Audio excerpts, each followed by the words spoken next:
جو کہ پاکستان کو قابل قبول نہیں ہے. اس کی وجہ یہ ہے کہ ہندوستان چاہتا ہے کہ ظاہرہ اس کی بہت بڑی مارکیٹ ہے، وہ ساری چیزیں جو ہندوستان چاہتا ہے وہ پاکستان میں بھیجے، پاکستان میں ہندوستان کی گڈز آئیں، اور پاکستان کی اپنا جو انڈسٹریل بیس ہے وہ واش اوے ہو جائے. تو وہ تو کسی صورت میں بھی پاکستان کو ایکسیپٹیبل نہیں ہے، نمبر 1. نمبر 2 یہ ہے کہ جو سارک ہے، بڑی امپارٹنٹ فورم تھا ساؤتھ ایشیا کا، اس کا میٹنگ ہونی تھی 2019 میں پاکستان میں، اور ہندوستان نے اس کا بائیکاٹ کیا. گزشتہ، بلکہ میں آپ کو یوں کہوں کہ 5 سال سے ہندوستان سارک کی میٹنگ، چونکہ پاکستان میں شیڈیول تھی، تو ہندوستان کے یہ وزیر اعظم صاحب، یہ بی جے پی پاکستان میں نہیں آنے چاہتے تھے، لہذا انہوں نے سارک کی میٹنگ ہی نہیں ہونے دی، اور سارک کے باقی ممبرز کو بھی انہوں نے ساز باز کر کے تو کسی نہ کسی صورت میں بیٹری کیا. تو ایشو پاکستان کا نہیں ہے، ایشو ہندوستان کا ہے کہ ہندوستان کسی بھی صورت میں کوئی ایسی چیز نہیں کرنی چاہتا جس سے کہ معاملات سلجھیں. وہ ہندوستان معاملات کو الجھانے چاہتا ہے، اور کشمیر کا الجھاؤ ایسا ہے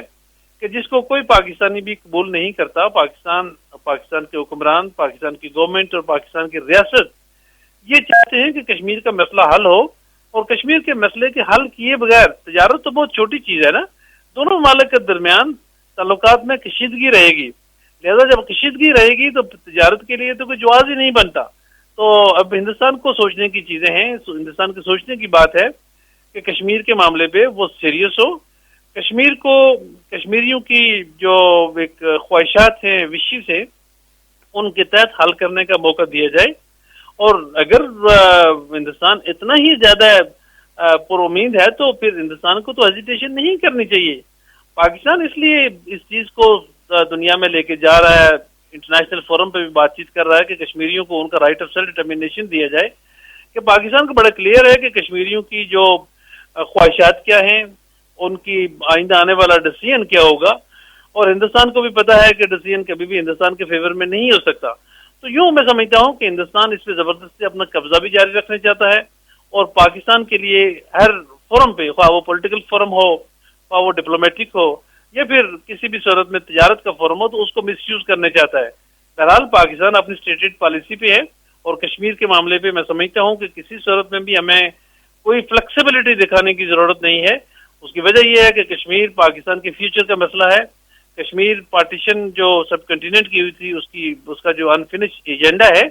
اور کشمیر صرف میں آپ کو بتاؤں کہ اکنامک ریسورس یا ایک واٹر کا سورس نہیں ہے. کشمیر کشمیریوں کے لیے، اور کشمیری پاکستان کے لیے، اور پاکستانی کشمیریوں کے لیے یہ بہت امپارٹنٹ لوگ ہیں، بہت امپارٹنٹ یہ رشتہ ناتا ہے. تو اس کے لیے بڑا ضروری ہے کہ ہم اپنا سٹانس قائم رکھیں، اور ڈپلومیٹک لیول پہ میں سمجھتا ہوں کہ ہمیں یہ جو سیاسی لیڈروں کا باہر جانا ہے یقیناً ہے، وہ تو ابھی اس وقت پاسبل نہیں ہو سکتا انٹرم گورنمنٹ کے ہوتے ہوئے. الیکٹڈ گورنمنٹ جب بھی ہوگی یقیناً یہ فورم بھی، پولیٹیکل فورم بھی استعمال کرنے کی بڑی ضرورت ہے. لیکن ہماری جو ڈپلومیٹک کور ہے، پاکستان کی جو ڈپلومیٹک کمیونٹی ہے، بڑی میچیور ڈپلومیسی ہے، بڑے منجے ہوئے لوگ ہیں. ان کو چاہیے، ہمارے فارن آفس کو اور وزیر اعظم صاحب کو، کہ ان لوگوں کو ایک پرویکٹیو اپروچ کے تحت بتائیں، کہ دنیا کو بتائیں کہ اس وقت مقبوضہ کشمیر میں جو ڈیموگرافی کا ایک فیکٹر ہے جو اس کو چینج کیا جا رہا ہے، اور ہندوستان وہ تمام اعلی کار، وہ تمام طریقہ کار استعمال کر رہا ہے جس سے کشمیریوں کی جو کشمیری آئیڈینٹی ہے اس کو ختم کیا جائے، اور اس آئیڈینٹی کے خاتمے کے ساتھ ساتھ جو وہاں پہ ہندوؤں کو آباد کر کے اس کی جو ایک تناسب ہے اس کو چینج کرنا چاہتا ہے. اور پھر ایک وقت ایسا آ رہا ہے، میں آپ کو بتاؤں کہ ہندوستان یہ بھی چاہتا ہے، جو سپریم کورٹ میں دوبارہ یہ کیس اٹھایا جا رہا ہے ہندوستان کی سپریم کورٹ میں،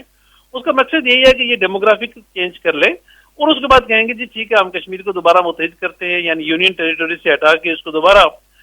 جو اسٹیٹ ہوڈ کا رتبہ دیتے ہیں. لیکن اس وقت تک وہ اتنا کچھ تبدیل کر چکے ہوں گے کہ اس اسٹیٹ ہوڈ میں کشمیریوں کی اپنی آئیڈینٹی بھی نہیں رہے گی، اپنی خود بھی نہیں رہے گی. جو کچھ نئی دہلی چاہے گا اسی حساب سے چیزیں ہوں گی، جس کو پاکستان نے، پاکستان کی پارلیمنٹ نے، پاکستان کے عوام نے